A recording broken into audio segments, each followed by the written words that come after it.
आज इथं आमचे सहकार मंत्री पण इथं हजर आहेत की आपल्या सर्वांना माहित आहे की या राज्याचे मुख्यमंत्री देवेंद्र फडणवीस साहेब असतील, दुसरे उपमुख्यमंत्री एकनाथजी शिंदे साहेब असतील, सुनेत्रा वहिनी पवार असतील आणि दिवंगत उपमुख्यमंत्री अजितदादा पवार साहेब आपल्यामध्ये नाही आहेत. परंतु या सर्वांनी एक घोषणा केली होती. निवडणुकीच्या काळामध्ये आम्ही सर्व शेतकऱ्यांना एक आश्वासन दिलं होतं की आम्ही शेतकऱ्यांची कर्जमाफी ही करू. आज दिवंगत दादा जरी नसले तरी सुनेत्रा वहिनी असतील आणि आमचे फडणवीस साहेब असतील, एकनाथ शिंदे साहेब असतील, या सर्वांनी सर्व शेतकरी संघटनेचे जे नेते होते, राज्यातले नेते होते, या सर्वांची एकत्र एक बैठक या सह्याद्रीमध्ये लावली आणि त्यांच्या भावना जाणून घेतल्या की आपण काय केलं पाहिजे. आणि त्यावेळेस या राज्याचे मुख्यमंत्री देवेंद्र फडणवीस साहेब यांनी एक घोषणा केली होती, या राज्यातील जो शेतकरी अडचणीत आलेला आहे या शेतकऱ्याला कुठं आर्थिक पाठबळ दिलं पाहिजे. या उद्देशानं 30 जून पूर्वी या राज्यातील माझ्या शेतकऱ्यांचा कर्जमाफी ही दिली जाईल, ही मुख्यमंत्री महोदयाने जी घोषणा केली होती. आपल्या माहितीसाठी जो आज प्राथमिक अंदाज आहे, खरं तर आचारसंहिता असल्यामुळं काही गोष्टींमध्ये आम्हाला त्याचा उहापोह किंवा खुलासा करता आला नाही, परंतु आचारसंहिता 22 तारखेला ती संपलेली आहे.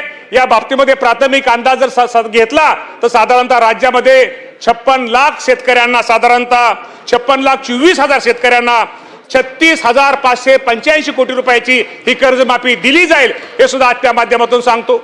आमच्या पाठीमागं मला वाटतं कोणतरी सदस्य म्हणले की ह्या कर्जमाफीच्या बाबतीमध्ये मागचा मला वाटतं आमचे कैलास पाटील साहेब बोलले की 2000 त्यांनी 9चं सांगितलं.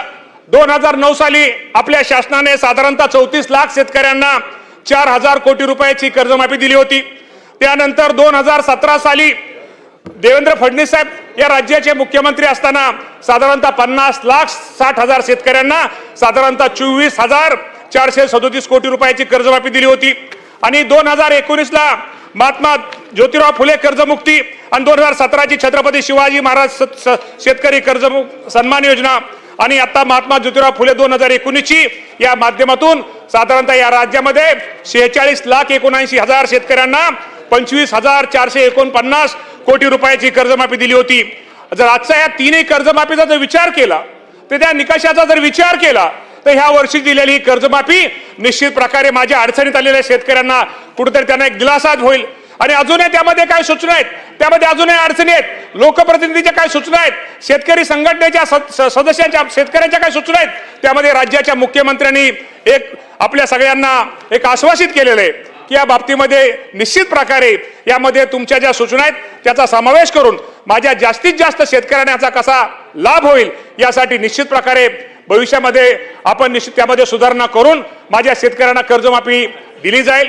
खरं तर मी निश्चित प्रकारे आमचे आपले सत्ताधारी सदस्य असतील, विरोधी सदस्य असतील, या बाबतीमध्ये ही वेळ ही राजकारण करण्याची वेळ नाही आहे. ही कुठेतरी शेतकऱ्याला मागच्या वर्षी तुम्हाला माहित आहे गेल्या वर्षी अतिवृष्टी झाली. आज शेतकरी अतिवृष्टी निश्चित झाली नाही, शेतीचं तर नुकसान झालंच, पिकाचं तर नुकसान झालं, अक्षरशः शेती खरडून वाहून गेली.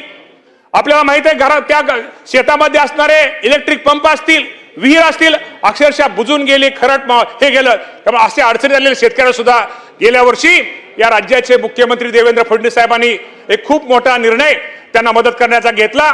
त्याप्रमाणे अनेक शेतकऱ्यांना साधारण आपण 20,000 कोटी रुपयापर्यंत मदत केली आहे. अजूनही काही लोकांच्या अजून काय बाकी येणं एक आहे, त्याही बाबतीमध्ये हे सरकार हे निश्चित प्रकारे माझ्या त्या शेतकऱ्यांना मदत करण्याचा प्रयत्न करतंय. शेवटी आम्ही सुद्धा शेतकरी, आज जरी शेतकरी आम्ही सुद्धा हे मंत्रिमंडळाचे आमचे सहकारी हे कोण आहेत, हे पण शेतकऱ्यांचीच मुलं आहेत. ही कुठेतरी शेतकऱ्यांची मुलं असल्यामुळे शेतकऱ्यांच्या व्यथा काय आहेत, शेतकऱ्यांच्या अडचणी काय आहेत, शेतकऱ्यांचे प्रश्न काय आहेत, कुठल्या गोष्टीचा कुठलं धोरण घेतल्यानंतर, कुठला निर्णय घेतल्यानंतर माझ्या शेतकऱ्याला मदत होईल, माझ्या शेतकऱ्याला कुठेतरी एक त्याच्या शेतीला हातभार लागेल, यासाठी आमच्या सरकारचा हा प्रयत्न चालू आहे. निश्चित प्रकारे या कामी माझ्या सर्व सदस्यांना विनंती करायची की या बाबतीमध्ये आपण सर्वांनीच यामध्ये एकत्र येऊन अजूनही तुमच्या काय सूचना असतील तुमच्या सूचनेचा पण आम्ही समावेश निश्चित प्रकारे करू. पण ही कर्जमाफी या अडचणी झालेल्या शेतकऱ्याला आपण कुठेतरी भविष्यामध्ये निश्चित प्रकारे मदत करू. आणि खरंच आजच्या कर्जमाफीच्या बाबतीमध्ये मी निश्चित प्रकारे दिवंगत उपमुख्यमंत्री आपल्या राज्याचे नेते अजितदादा पवार साहेबांची पण आज आपल्या सर्वांना आठवण ही आल्याशिवाय राहत नाही। कारण का या कर्जमाफीच्या निर्णयामध्ये दादांचा खूप मोठा वाटा, त्यामध्ये माझ्या शेतकऱ्यांना कर्जमाफी दिली पाहिजे ही दादांची खूप मोठी इच्छा होती आणि आपण ती इच्छा आपण हे राज्याचे मुख्यमंत्री आणि आत्ताचे दोन्ही उपमुख्यमंत्री हे पूर्ण करतायत। त्यामुळे निश्चित प्रकारे आपण एवढंच म्हणेल की निश्चित प्रकारे हे सरकार हे शेतकऱ्यांच्या पाठीमागे आहे। आपल्या सर्वांना अध्यक्ष महोदय माहित आहे की ह्या वर्षी एल निनोचा प्रभाव आहे। पांडुरंगाच्या कृपेने कालपासून पाऊस सुरू झालेला आहे। खरं तर आपण सगळा शेतकरी पावसाची वाट बघतोय आणि एल निनोचं आपल्या सगळ्यांना माहिती आहे की संकट आहे। या एल निनोचं संकटाचा सामना करण्यासाठी या देशाचे कृषी मंत्री शिवराज सिंग चौहान साहेब असतील, या राज्याचे मुख्यमंत्री देवेंद्र फडणवीस साहेब असतील, या सर्वांनी कृषी विभागाच्या वेळोवेळी बैठका घेतलेल्या आहेत। या बाबतीमध्ये कृषी विभागाचं काय नियोजन असणं गरजेचं आहे। शेतकऱ्यांना या बाबतीमध्ये या संकटाच्या काळात, अडचणीच्या काळात शेतकऱ्यांना काय मदत केली पाहिजे, काय सहकार्य केलं पाहिजे, या बाबतीमध्ये निश्चित प्रकारे आमचा कृषी विभाग हा मदत करण्याचं, शेतकऱ्यांना सहकार्य करण्याचा, या एल निनोच्या संकटाला सामना करण्यासाठी आम्ही करतोय। निश्चित प्रकारे या बाबतीमध्ये कृषी विभागाने भारतीय कृषी अनुसंधान परिषद, त्याला आपण ICAR म्हणतो, त्याचप्रमाणे क्रीडा संस्था आणि भारतीय हवामान विभाग, पुणे विद्यापीठ कृषी विज्ञान केंद्र आणि कृषी विभागातील क्षेत्रीय अधिकाऱ्यांची राज्यस्तरीय आपण कार्यशाळा आयोजित केल्या।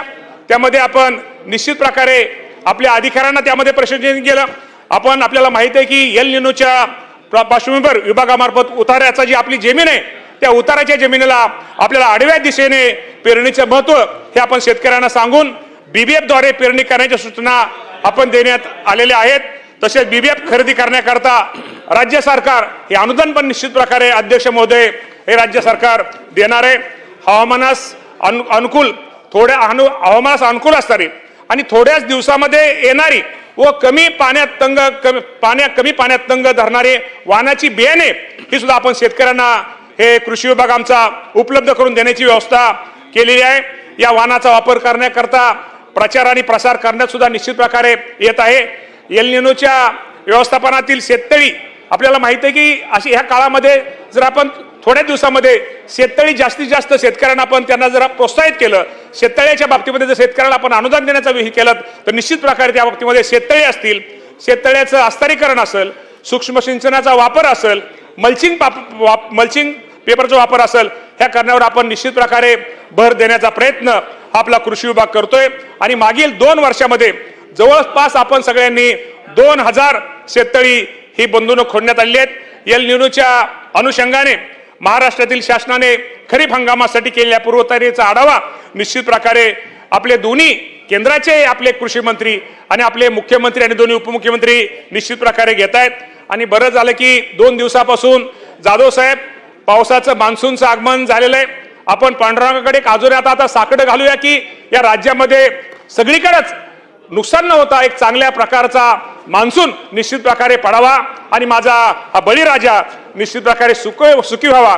पण आपल्या माध्यमातून मी शेतकरी बांधवांना एकच सांगतो की अजूनही शेतकऱ्यांनी जमिनीतली ओल बघून पेरणी करावी, पेरणीची घाई करू नये। साधारणतः एक 3-4 दिवसामध्ये चांगल्या प्रकारचा पाऊस येईल अशी आपण निश्चित प्रकारे अपेक्षा ही व्यक्त करूया। आपल्या सगळ्यांना माहित आहे या राज्य सरकार